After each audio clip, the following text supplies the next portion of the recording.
So what I wanted to come up with today was I wanted to come up with something that would make an impact, where you would say, okay, that's helpful, I got something today, that can help move me forward in my goals and things that I need to accomplish. And then reviewing what makes successful agents successful. You can break it down 150 different ways, but we want to try and make it as simple as we possibly can. Write this down. This is a commonality, in my opinion, on top agents that are making $200, $300, $400, $500, $1 million, million plus a year. Write down the word, they all have routines. Write that sentence down. They all have routines. They all have routines. So what's the definition of a routine? Definition of a routine is a set of customary and often mechanically performed procedures or activities. A routine then could be brushing your teeth, right? Is that a routine? Yes. Getting up in the morning, brushing your teeth automatically. We don't even think about it. Getting up in the morning, brushing your hair. Getting up in the morning, brushing your teeth, going into the shower. The way you drive to work could be a routine, going the same way all the time. That's a routine. Stopping at the same Starbucks and getting the same drink. Where you walk in, this is scary. When you walk into Starbucks and they have your drink ready, that's scary. How many does that happen to? A lot of you. You walk into Starbucks and they see you coming from the parking lot. They already got your drink. You pay for it. Boom, you're gone. That's a routine. Now, routines can be good and routines can be bad for you. Routines can be good and routines can be bad for you. I wrote down here, a routine is a very powerful tool for creating lasting success in life and business. It instills discipline and consistency. Write those words down. Discipline and consistency, which are critical to our success in this business, actually critical to success in everything we do. Discipline and consistency. In exercise, is discipline and consistency important? Say yes. Yes. In health, in the food you eat, is discipline and consistency important so that you know, look, if you're disciplined and you're always eating the same pizza and you're eating it every day because you're consistent with it, you're going to gain weight in large proportions. But if you're consistent and disciplined with the amount of intake and consistent and disciplined with that, then you won't have a weight problem over time. Consistency and discipline. So, okay, Neil, but so what? You know, how does that apply to me? What's that a commonality for a top agent? Are you telling me because the top agent gets up in the morning and brushes his teeth that top agent is like me? Maybe. Are you saying that top agent goes into the Starbucks and orders the Starbucks, doesn't even order it, walks in and gets it delivered to them? Maybe. Here's the difference on the Starbucks. They show up at 5 o'clock in the morning and you show up at 10. There's not a lot of laughs on that one. But it's true. Superstars start earlier and they stay later. Think about it. So write this down. Here's the commonality. Simply put, superstars get the morning right. Superstars get the morning right. They get the AM right. We need to become like the superstars. We have to set up to our morning routine to ensure success. So write these activities down. These activities must become routine. You must be disciplined and you must be consistent. These are the 6 things to do in the morning. Number 1, and not necessarily in this order, but this order helps. Exercise a minimum of 45 minutes a day, 5 days a week. Next thought, touch your family, hug them, write them a note, have some interaction with family in the morning.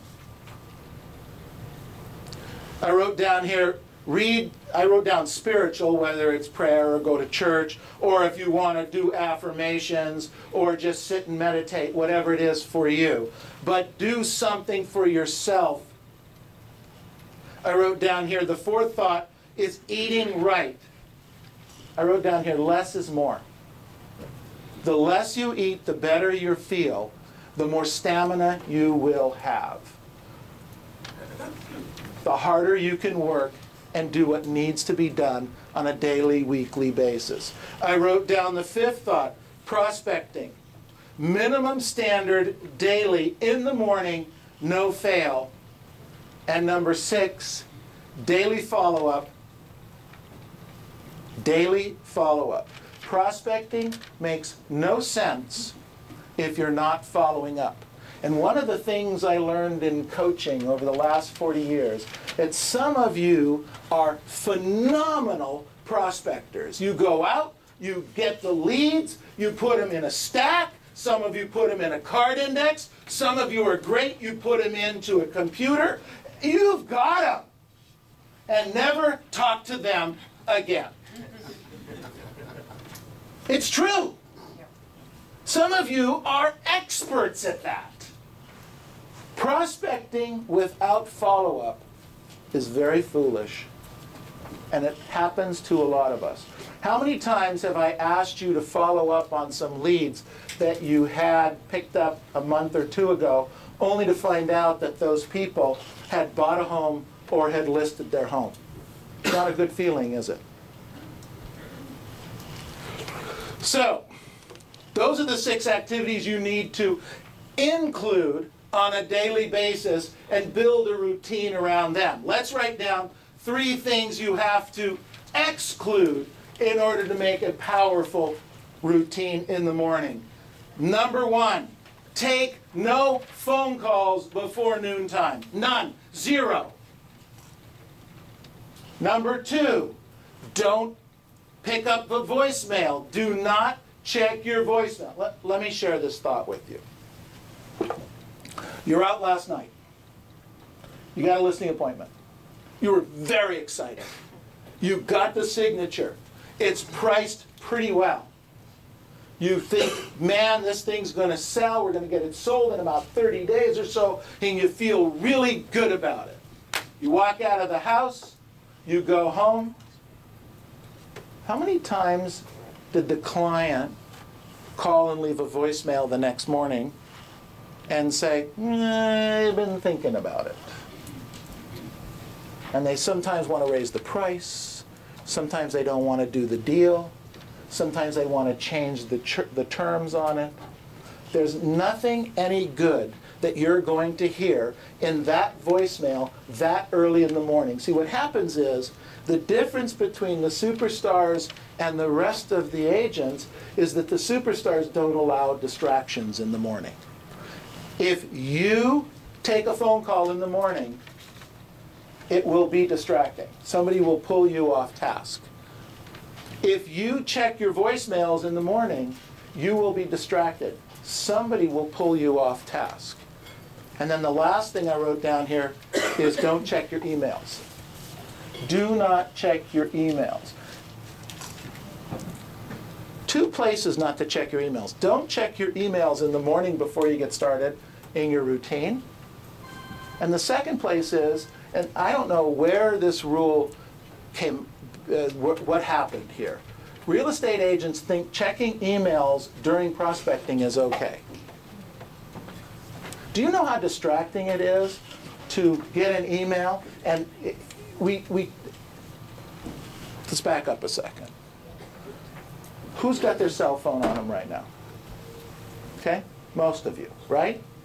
Have you gotten a text message or an email yet this morning since this meeting's been going on? Have you looked at your phone? Come on. Yes. Yeah. A third of you say yes. The other 2/3 are telling the truth. All of us. All of us. I have to leave when I go to a Mike Ferry seminar. I become so addicted to this stupid phone that I have to leave the phone outside of the event because I usually sit toward the front. Do you realize how many agents are sitting there texting while Mike's talking up there?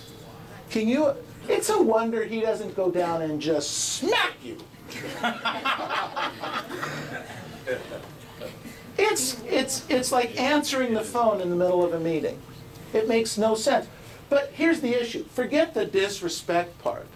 You're distracted. You don't hear what's going on. You're not in the moment. You're not listening to the client when you ask them a question. By the way, Mr. and Mrs. Jones, when do you plan on moving? And the client hesitates and says, no, never. Well, just that hesitation might lead you to the next question of, wow, sounds like because of that hesitation, maybe you were thinking about it.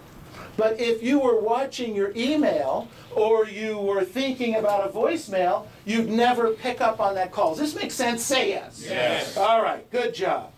All right, now, draw a line. Routines, routines, routines, routines. So, we got to get January right. You want to have a great 2012? We've got to get January right. We're starting today on the 3rd. Let's get it right starting today. So write this down. In January, there are 18 work days. 18 work days. That allows you to have Saturdays and Sundays off. Okay? The way we figure it, you don't need to work 7 days a week, 24 hours a day to do business in high volume. You got to recharge your batteries. So there's 18 work days. Now, you need 3 days off because of the one-on-one retreat. Oh, excuse me. 18 includes taking 3 days off for the one-on-one retreat, and it also includes taking the morning off for the business planning event. So 18 is the net number. Everybody with me? Yes. All right, good. Now, in that 18 work days, write down there's 4 full phone blitz days. 4 phone blitz days. So a question, how many of those are you going to attend?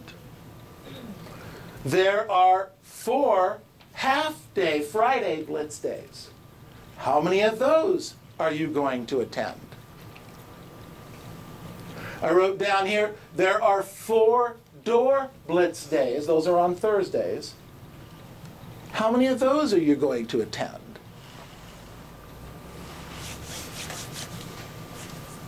Now, let's see what the results could possibly be. We have 18 work days. We subtract 4 full blitz days from that. Comes up to 14 days. And we're going to go see 5 expireds at the door per work day. 5 for the month, 5 a day, for the 14 work days. That equals 70 expireds. Write down 70 expireds at the door. We know that 30% of the people are home. Between 28 and 32% of people are home. So that's going to give you 21 face-to-face contacts with expireds at the door for the month of January. It's huge. 21 people to talk to that have expired, their home has expired. So here's a question. If you talk to 21 expireds at the door in the month of January, do you think you could take a listing? Yes. Take 1 listing, 2? 2 or 3? 3? Do I hear 4? 3 each would be good. That would be nice. 21 people at the door. Take 1 or 2 listings each. So write down there, next to that, how many listings you'd like to take. Now I wrote down here, you got 18 work days. We subtract 4 full blitz days, gives us 14 days that we're going to preview property, 5 houses a day, 5 days a week. So that means we're going to see 70 properties. We're going to preview 70 properties. My contention is, first of all, if you see 70 properties in the next 30 days that you haven't seen before, you'll be more knowledgeable in the marketplace, right? Say yes. Yes. Okay, we're going to be some more knowledgeable here. That's huge. When you go on a listing appointment, knowledge equals confidence. You've got to have the knowledge. That's number one. Number two is when you're out previewing property, when you're out showing property, you will, if your eyes are open, meet people along the way. You'll either meet people on either side of the house, or you'll meet people driving down the street, but there are people out on the streets. In my career, I probably sold 8 or 10 houses because I was just aware and out in the streets just from that alone. I think you could probably do, well, first of all, could you meet any buyers or sellers if you went and previewed 70 houses? Yes or no? Yes. Absolutely, you could. So you write down what you think. Could you do a deal, 1 deal, 2 deals from that kind of activity? Now, we had 70 previews, and we had 70 expireds. That's 140 doors that we went to. If you knock 10 doors around each one, there he goes again, he's talking about prospecting. If you knock 10 doors around each one, that's 140 times 10, that's 1,400 doors in the month of January.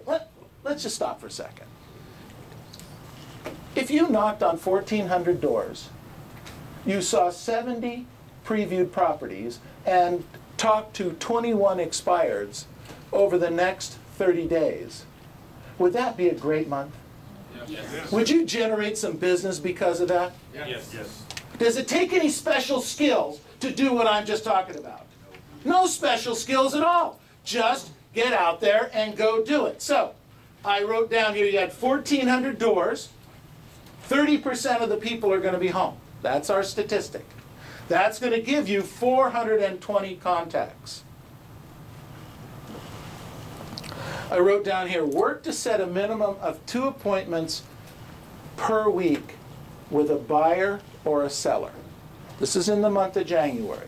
2 appointments per week with either a buyer or a seller. And here's what I've got to get across to you. You've got to learn this. In this business, you cannot sell houses without an appointment. You cannot make any money. You can't take any listings, and you can't sell houses without an appointment. You had better be on an appointment. So I'm saying 2 appointments a week for the month of January, 4 weeks, that'll give you 8 appointments. 8 appointments. Come back with a couple listings and a couple sales. Would that make a great January? Say yes. Yes. That would be awesome. What a way to start out. In fact, what if you did that more than 1 month? What if you did that in February too? Whoa! That would be like amazing. But we won't get ahead of ourselves. Let's just do this in January. Okay, I don't want anybody to get crazy here. Let's just do this in January. All right, so draw another line. 7 powerful thoughts to consider while developing your routines. 7 powerful thoughts to consider while you're developing your routines. Now remember what I said. In order to change, you have to change something today. You have to change something today. So if you normally do this, you better do something different. If you normally drive home a certain way, don't. If you normally don't prospect on Blitz Day, prospect. Do something different. If you normally don't show up for the advanced script class at 1 o'clock, show up. If you normally show up for the script class but don't do everything you're supposed to do during the class, Today, do it. Change something. So the first powerful thought was, in your routines, in the things that you do, you need to be enthusiastic and energetic when you are in any type of presentation. Logic makes them think. Emotion makes them act. Here's an idea, an illustration.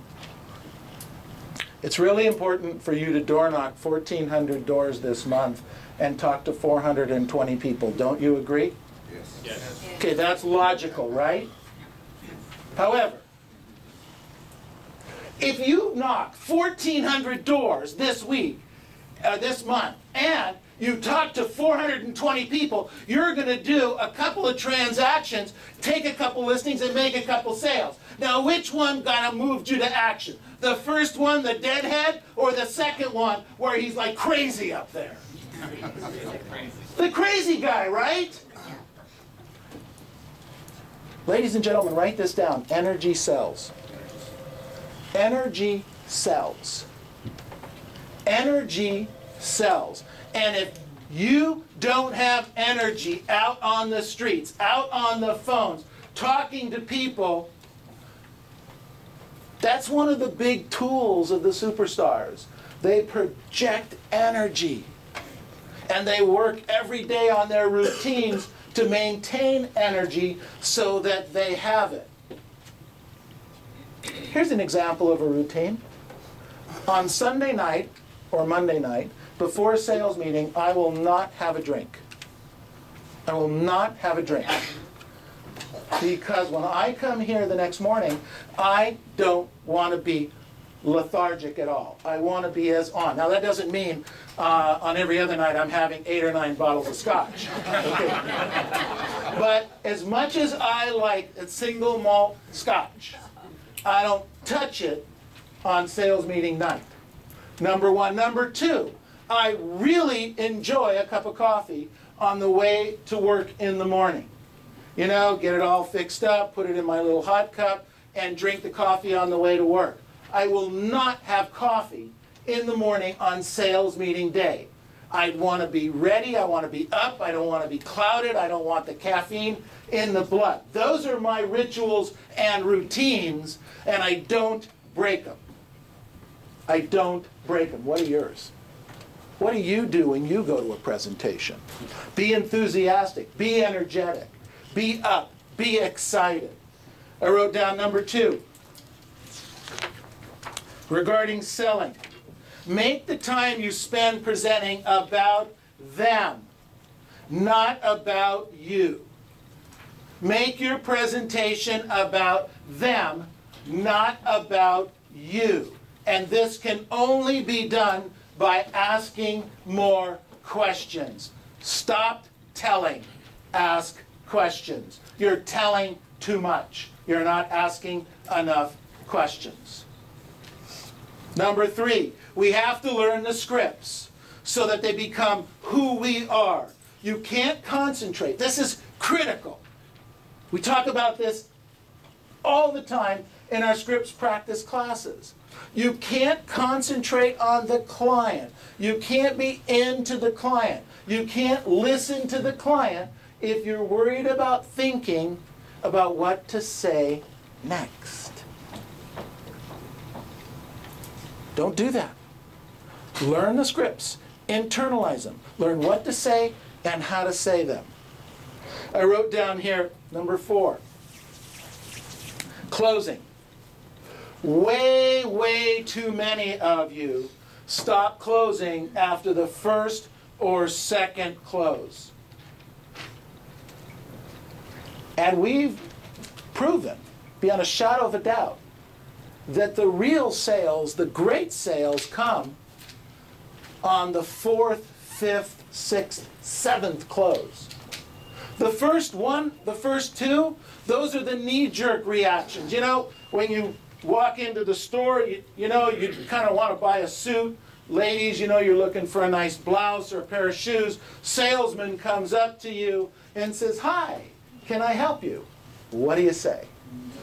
No, I'm just looking. No, I'm just looking. Knee-jerk reaction. We all do it. So are your clients. No, I'm really not ready to buy or sell a house. No, I'm not really interested to do that right now. Keep closing. Keep asking. Keep identifying. Keep asking questions. I wrote down here number 5. Since we become what we think about most of the time, Earl Nightingale told us that years and years ago. We become what we think about most of the time. Let's answer the following questions. First one is, where will I be 1 year from now in this business? I need to think about where I'm going to be in this business a year from now. By a show of hands, is everyone planning to be here next year? Raise your hands. Okay, good, good. So it's unanimous. Everyone's going to be here. Now, think about what you are going to be and where you're going to be a year from now. Now, let me ask a question. Last year at this time, I asked you to do certain things. Preview, prospect, present, learn scripts, learn dialogues. Right? Say yes. Yes. Yes. Say yes. Yes. Okay. Whew. Did you all do it? We're here a year later. We're all here. We're here. And you're going to be here next year. So you might as well start today on doing what you need to do. Start today. There's the plan. Since most of us become what we think about, the question is, where will I be 1 year from now? The next question is, am I keeping the right thoughts in my head to get there? Am I keeping the right thoughts in my head to get there? And the third one is, am I acting like the person I want to become? You know, it's true, sometimes we have to fake it till we make it. It's true. But we have to go out and try to act like the person we want to become. We want to hang around. Look, ladies and gentlemen, if you want to hang around with centimillionaires and billionaires, you can't go out drinking every night because they don't want to spend any time with you. Did you hear what I just said? Yes. If you want to go out and you want to spend some time with centimillionaires, multimillionaires, billionaires, what do you bring to the party for them? Because they want to hang around with people who also bring something to the party, not just business. You know, one of my best friends runs a $20 billion hedge fund, and we do no business together, none, zero, nothing. Our relationship is completely off of money, has nothing to do with money. Has to do with philosophy, has to do with where we are in life, has to do with children. But it has nothing to do with money. I would never meet this guy if my values and my character weren't consistent with the values and character that he was interested in hanging out with. Does that make sense? Yes. You've got to do that for yourselves. If you are the richest, smartest person that you hang out with, you need to change who you hang out with. Number 6, I wrote down here, stop questioning everything and start using blind faith. Stop questioning everything and start using blind faith. Quit overanalyzing what you're being taught. The system works. You go out in the month of January and you do what we lined out, you are going to get leads. You follow up on those leads, you're going to turn those leads into listings, and you're going to turn those listings into sales. It's just going to happen. I also know if you don't do it, you won't get anything. So there's your choice. Do or don't do. And the last thought here is number 7. Our results depend in life on these 3 words. Attitude, how our attitude is in life. Approach, how we approach things, and our expectations, number 3. What we expect from the meeting, from the week, from the month, from the class. I wrote down here, ladies and gentlemen, today matters. Today matters. What routines will you start to create today, this week?